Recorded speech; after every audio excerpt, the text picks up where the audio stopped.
Welcome back student last time में topic पढ़ रहे थे हम लोग डेफिनेट इंटीग्रल। और डेफिनेट में मैंने कल आपको ये बताया था कि कैसे लिमिट को अप्लाई किया जाता है, चाहे वो सब्स्टिट्यूशन मेथड में किसी को इंटीग्रेशन सॉल्व करना हो या सिंपल इंटीग्रेशन सॉल्व करना हो।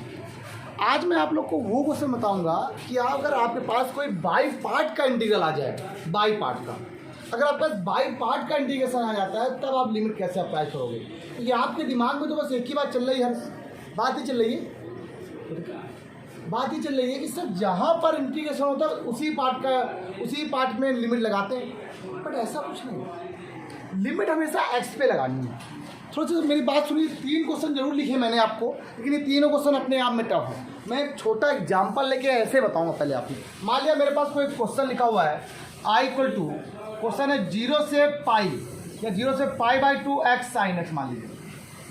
अब ना तो ये क्वेश्चन सिंपल है, ना तो ये क्वेश्चन सब्स्टिट्यूशन का है, ये क्वेश्चन किसका है, बाई पार्ट का है। आप सबको मालूम किसको आई, किसको एल ए टी के हिसाब से किसको फर्स्ट किसको सेकंड मानना है। आई एल ए टी मतलब पहले ये आ रहा बाद में ये आ रहा, तो फर्स्ट फंक्शन ये हो गया, सेकंड फंक्शन आपका।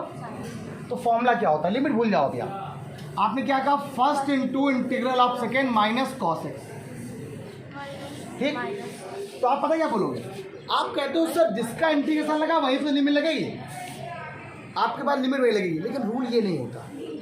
एक्चुअली बात ये होती है कि जिस भी पार्ट की बात कर रहा है यहाँ पर भी लिमिट जो है वो एक्स की है, इस पूरे पार्ट में लग जाएगी। ठीक, तो इससे बचने के लिए इससे अच्छा है कि आप पहले पूरे को सॉल्व कर लो, लास्ट में लिमिट अप्लाई कर देना। तो मतलब अप्लाई करते हैं लास्ट में, कैसे, minus differential of first integration of second, sinus का माइनस कॉस एक्स, ये प्लस क्या आ गया कॉस एक्स।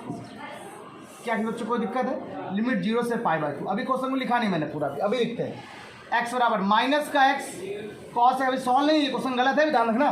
अब इसका कॉस एक्स कंडीशन क्या होता है, साइन एक्स होता है, सबको मालूम है। अब ओवरऑल लिमिट यहाँ पे ऐसे लगाएंगे, ये सिर्फ इसमें माइनस है ना, ओवरऑल लिमिट यहाँ से 0 से क्या लग जाएगी आपके पास, π/2 लग जाएगी। तो बच्चों कोई प्रॉब्लम तो नहीं। रूल क्या होता है, अपर लिमिट माइनस, तो पहले x के रिप्लेस पर π/2, बीच में माइनस, प्रेस के प्लेस पर 0। क्या कोई प्रॉब्लम, पक्का पढ़ माइनस π/2 कॉस π/2 प्लस साइन क्या हो गया π/2। अब आपने अगर बीच में माइनस लिखा है, लिखा दो बीच में माइनस, ब्रैकेट लगा लो, ये हो गया 0, तो पूरा टर्म 0 ही हो जाएगा, प्लस साइन 0 0 हो जाएगा, बात ही खत्म हो गई। क्वेश्चन यहाँ पे क्या बन गया, माइनस π/2 कॉस π/2 कितनी होती है, 0 होती है। कॉस 90 वाली क्या होती है, 0 होती है, और साइन 90 वाली क्या होती है, ये तो 0 हो गया, ये कितना आ गया 1 हो गया। आंसर कितना आ गया आपके पास, बताइए कोई प्रॉब्लम इसी बच्चों। लिमिट अप्लाई कहाँ पे करी, लास्ट में। कहाँ पे करी मैंने, लास्ट। जो लिमिट आपको अप्लाई करनी है वो बिल्कुल सॉल्व करने के बाद आखिरी में लिमिट अप्लाई करनी है। अच्छा, क्वेश्चन बड़ा सारा लोग, अगर आपको ये क्राइटेरिया याद हो गया, क्या ये क्वेश्चन ऐसे किए जाते, तो अब आपके पास कोई भी ऐसा क्वेश्चन नहीं है जो आपको नहीं आएगा। अब मैं अगर आपसे पहला क्वेश्चन यहाँ बोलता हूँ, ये जो पहला क्वेश्चन लिखा है क्या है, i बराबर 0 से π/2 x sine x into cos x, आपको सबको दिख रहा है यहाँ पर। अगर मैं यहाँ पे 2 से मल्टीप्लाई 2 से डिवाइड कर दूँ तो साइन प्लस का फॉर्मूला बन जाएगा, और सेम क्वेश्चन देखिए बन जाएगा। कोइंसिडेंस ऐसा था कि ये क्वेश्चन मुझे ऐसा लगा कि एक ही ले लिया। ठीक, मैंने ध्यान नहीं दिया था ये क्वेश्चन एक ही ऐसा बनेगा, लेकिन हाँ कोइंसिडेंस ऐसा है कि क्वेश्चन बन गया। आओ दिखाते हैं। i बराबर आपने 1/2 से डिवाइड कर दिया, 0 से यहाँ क्या बन गया, π/2 बन गया। ये क्या आ गया, x इंटू यहाँ से क्या आ गया, साइन 2x हो गया। ये क्लियर हो सब लोग को। इससे फर्स्ट इसे क्या मान लिया आप लोगों ने, इस 1/2 को बाद में बात करेंगे हम लोग, इसकी इस 1/2 के बारे में हम लोग बाद में डिस्कशन करेंगे। लिखा दो बार 1/2, इस 1/2 मैंने बाद में कर दिया, तो क्या होता है फॉर्मूला, x इंटू क्या होता है, माइनस कॉस 2x/2 हो गया। पर क्या हो गया, क्लियर हो गया, ताकि आपको समझो। माइनस का integral differential of first integration of second, sine 2x का इंटीग्रेशन क्या होता है, क्या होता है साइन 2x, माइनस का कॉस, माइनस का क्या हो गया अपॉन 2, ये क्या है dx हो गया। इसको ब्रैकेट क्या बंद कर लिया सर। ठीक, जो ब्रैकेट आपने बंद किया है इसका मतलब है 0 से क्या लिमिट है, π/2, ऐसे बना लो, या आखिरी में लिख दो कोई दिक्कत नहीं, और अंदर भी लिखिए 0 से π/2। ठीक, i = क्वेश्चन क्या बनेगा। अब आप चाहो तो इस 1/2 का मल्टीप्लाई अंदर करा दो, तो क्या बन जाएगा, माइनस का x कॉस 4x अपॉन में क्या 4 हो गया। अब ये 1/2 बाहर हो जाएगा, तो ये भी 1/4 हो जाएगा। अरे यार सीधे से 1/2 कॉमन ही हो जाएगा, ख्याल तो कहे करो।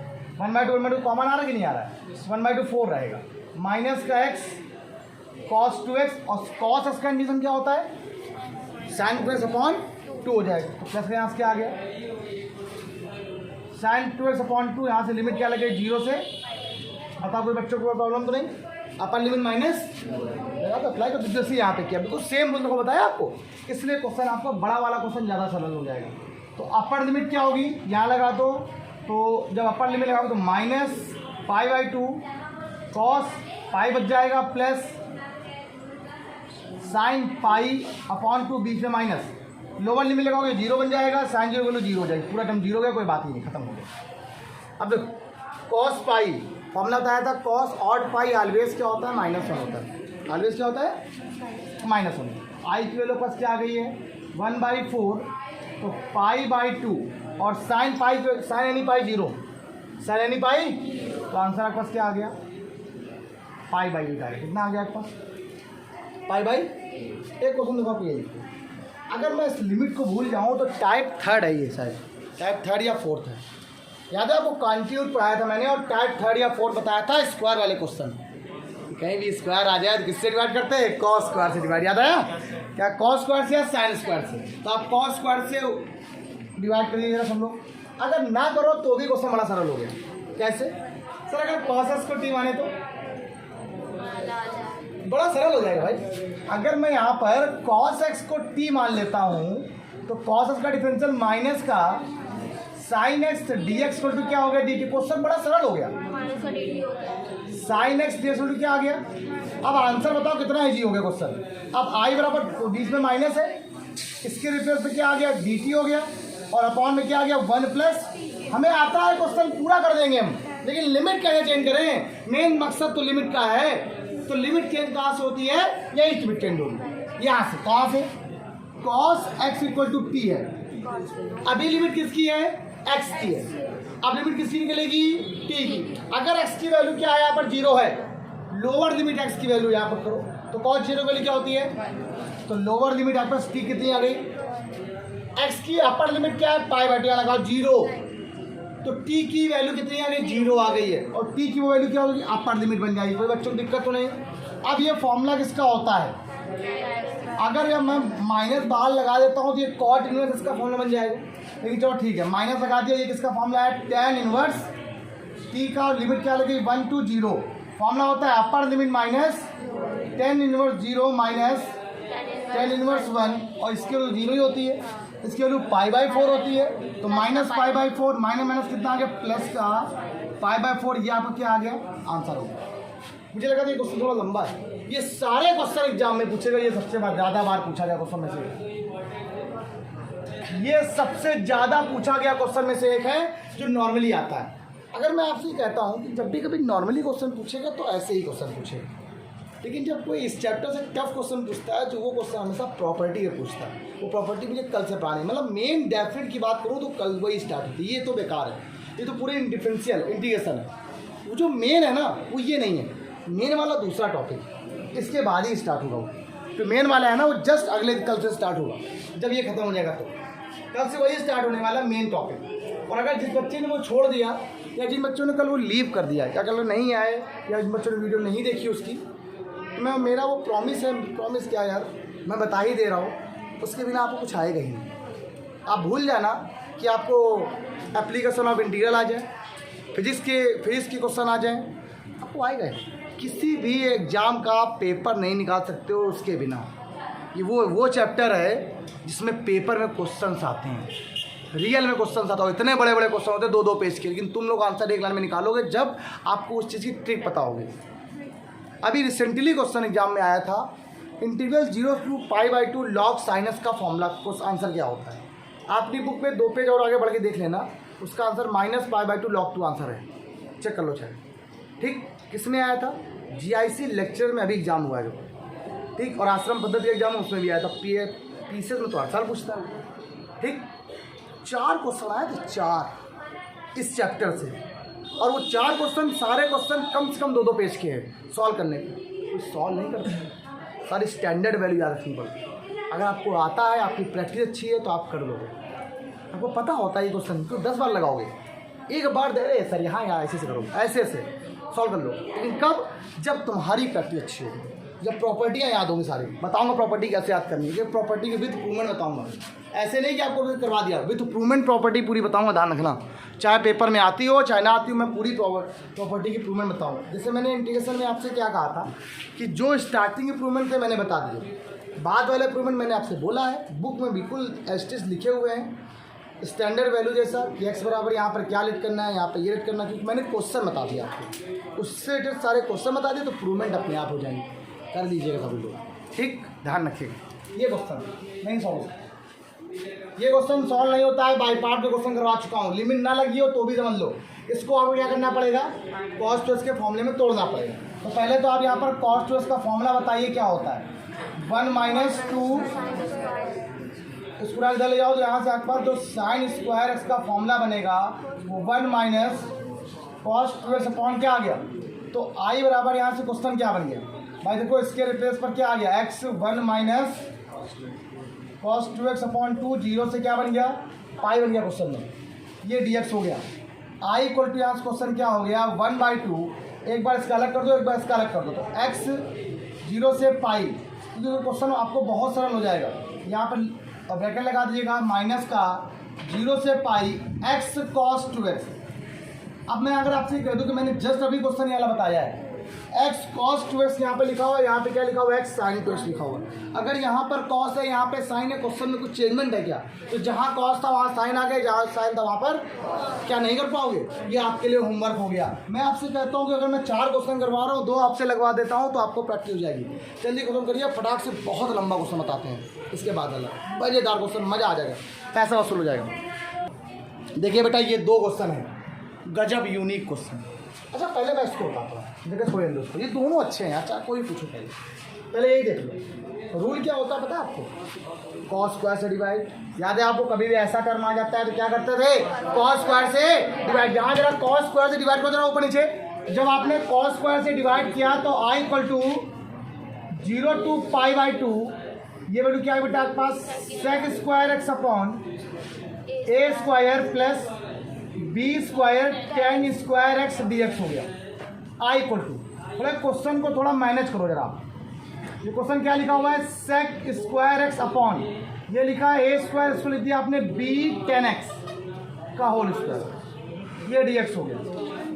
अगर आप बी 10x को टी लेट करते हो, बी 10x को आप लोग ने अगर टी लेट किया तो b का डिफरेंशियल तो b रहेगा, 10 से क्या हो गया बेटा आपका dx बटू क्या हो गया dt, और sec square x dx substitute हो गया dt बाई b में।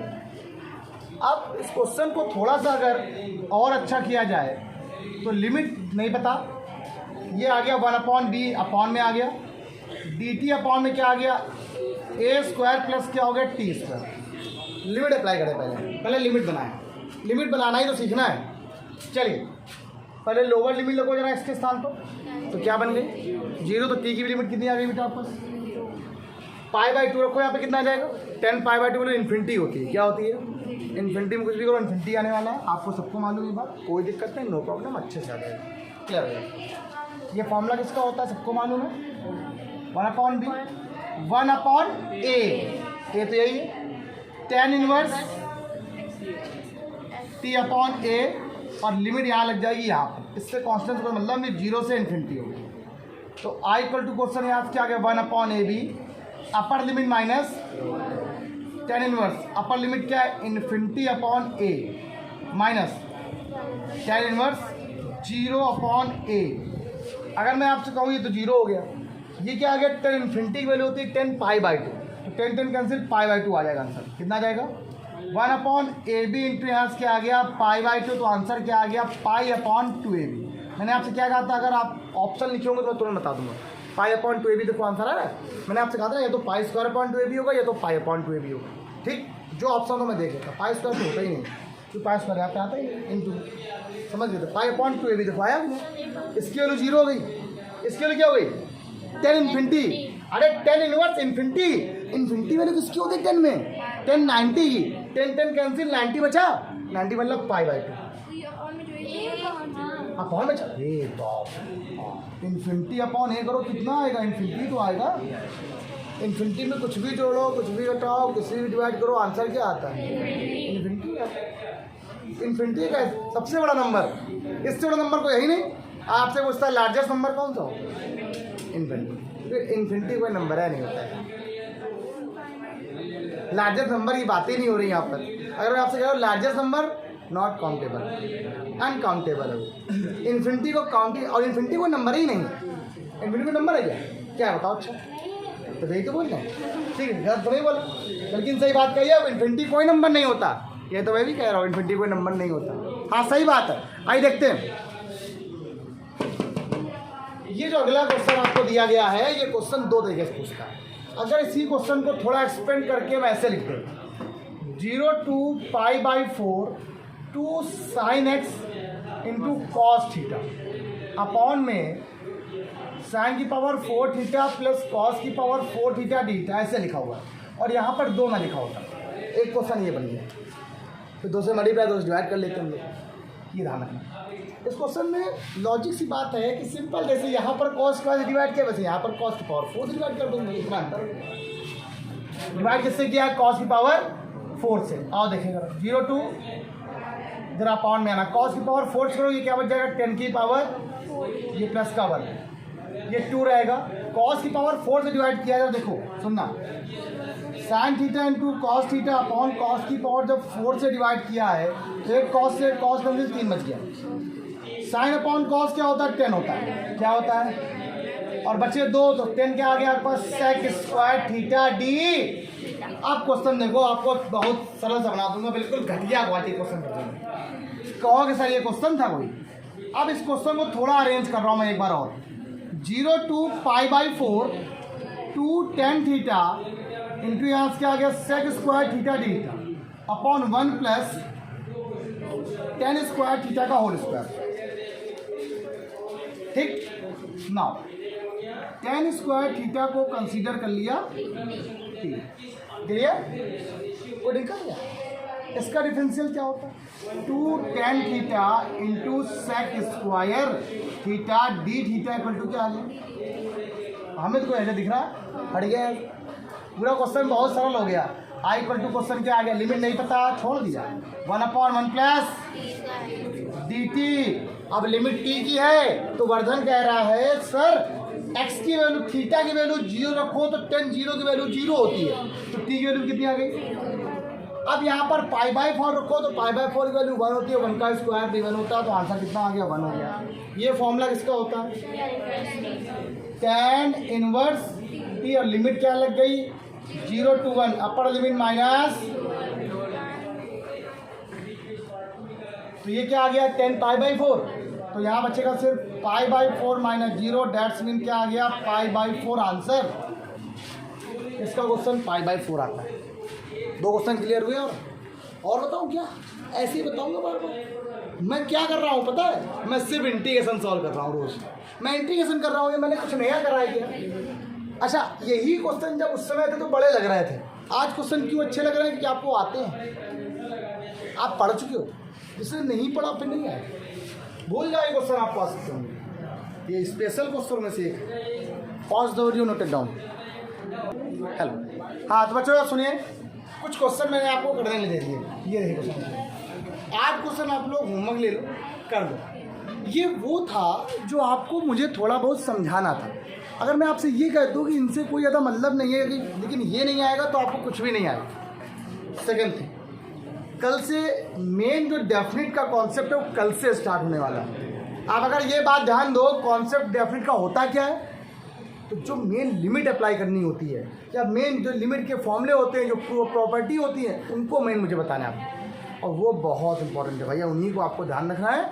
कल से मैं आप लोग उनको ही पढ़ाऊँगा, वही है मेन डेफिनेट इंटीग्रल। ध्यान रखिएगा। आज के इतना ही। Bye bye class. अपना प्यार सब बच्चे बनाए रखें। सभी लोग लाइक शेयर सब्सक्राइब करते रहो। आपसे रिक्वेस्ट है कि आप लोग अगर लाइक से सब्सक्राइब करोगे तो चीज़ें बढ़ती हैं और अच्छे से आती हैं। ठीक, समझ लीजिए सभी लोग ज़रा। और ध्यान रखिए, आपके एक लाइक से कुछ आपका बिगड़ेगा नहीं, लेकिन मेरा बहुत कुछ हो जाएगा। मेरे लिए क्या होता है कि जितने भी अनसब्सक्राइबर हैं, मैंने देखा 17% हो गए हैं, तो वो भी लाइक कर लिया करें, सब्सक्राइब कर दें। शेयर जरूर कर दें, बेल आइकन दबा दें। हर रोज़ वीडियो अपलोड हो रही है 12 बजे, कभी 8 बजे शाम को, दोपहर में 12 बजे से 3 के बीच में अपलोड होती है वीडियो। तो वीडियो आपकी हमेशा अपलोड होती रहेगी, वीडियो हमेशा हर क्लास की। अब तो हाई स्कूल भी क्लास की अपलोड हो रही है, 11th की भी है, BSc की भी है, सारी क्लासेस आपको हर एक वीडियो अप्लाई हो रही है। ठीक, आज कितना ही दादा क्लास।